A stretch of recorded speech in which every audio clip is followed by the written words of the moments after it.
এই হলো টোটাল ব্যাপার। এবার আমি তোমাদেরকে বলি যে প্রাথমিক ইন্টারভিউ দিতে গেলে না আমাদেরকে সব থেকে মাইন্ডে দুটো জিনিস মাথায় রাখতে হবে। কি দুটো জিনিস মাথায় রাখতে হবে তোমরা একটু মন দিয়ে শোনো, তারপর আমি আবার দেখছি তোমাদের উত্তর দিচ্ছি। তোমাদের ইন্টারভিউতে প্রাইম জিনিস দুটো জিনিস মাথায় রাখতে হবে। সেটা এক হচ্ছে তোমার কনফিডেন্স, বডি ল্যাঙ্গুয়েজ, আউটলুক, এই জিনিসগুলো।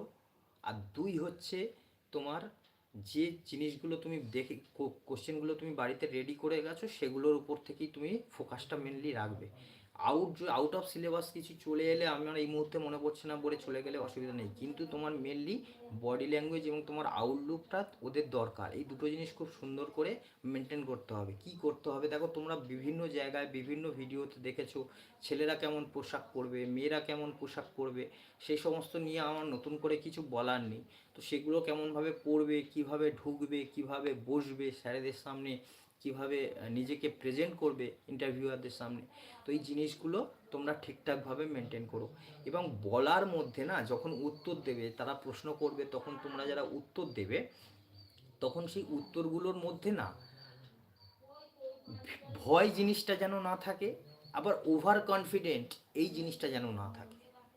নর্মাল সাবলীল ভাষায় তুমি যেভাবে কথা বলো, বা আমি যেভাবে কথা তোমাদের সঙ্গে বলছি সাবলীলভাবে, এরকম সাবলীলভাবে নর্মালভাবে উত্তর দেবে, যাতে তোমার উত্তরের মাধ্যমে তারা এটুকু বুঝতে পারে এই ছেলেটার মধ্যে কোনো ভয় নেই, আবার এই ছেলেটা অতিরিক্ত ওভার কিছু দেখাতে চাইছে না। নর্মাল যেভাবে কথা বলার সেভাবেই বলছে। যেভাবে নর্মাল কথা বলো সেটাই বলো। গলার ভয়েসটা একটু মেনটেন করো, খুব আস্তে করে দিও না যাতে তারা কিছু ঠিকঠাক শুনতে না পায়। নর্মাল যেমন বলার তেমন বলবে এবং নর্মাল ভয়েসের সাউন্ড মানে বেস রেখে কথা বলবে, তাতেই দেখবে হবে। এবং প্রতিটা ড্রেস ফ্রেস যেমন পরার তেমন পরবে, যেমন ফর্মাল ড্রেস পরার তেমন পরবে। আর অনেকে বলছে হাতে ঘড়ি দেবে, ডান হাতে দেবে, দেবে না বাঁ হাতে দেবে। হ্যাঁ, আমি বলবো ঘড়ি পরার দরকার নেই। আরে তুমি গ্রুপ সিডির ইন্টারভিউ দিতে যাচ্ছ, তুমি টিচার ইন্টারভিউ দিতে যাচ্ছ না, তুমি শুধু শার্টটাকে ফুল শার্ট এই কবজি পর্যন্ত বোতাম দিয়ে চলে যাবে, তাতেই হবে। ঠিক আছে? তো এই জিনিসগুলো মেনটেন করবে। এবং এরপরে সব সময় দেখবে ইন্টারভিউরা কী করে জানো, তুমি যে উত্তরটা দেবে সেই উত্তর থেকে ওরা প্রশ্ন খুঁজে নিয়ে তোমায় প্রশ্ন করে। আর তোমরা গতবারে বিভিন্ন রকম প্রশ্ন দেখেছো, গতবারে ইন্টারভিউ কেমন প্রশ্ন ধরে ইউটিউবের বিভিন্ন ভিডিওতে দেখেছো, তাতে দেখেছো আহামরি বিশাল কিছু ধরেছে? সব কিছু এই নর্মাল আমি যে জিনিসগুলো বললাম সেই জিনিসগুলোর উপরেই কিছু প্রশ্ন ধরেছে। ঠিক আছে? 4 থেকে 5টা মিনিট হার্ডলি টাইম নেবে, তার বেশি নেবে না। 4 থেকে 5টা মিনিট টাইম নিয়ে ছেড়ে দেবে। তার মধ্যে যতটুকু যা আহ, ওই এই জিনিসগুলোর উপর থেকে প্রশ্ন করার করবে।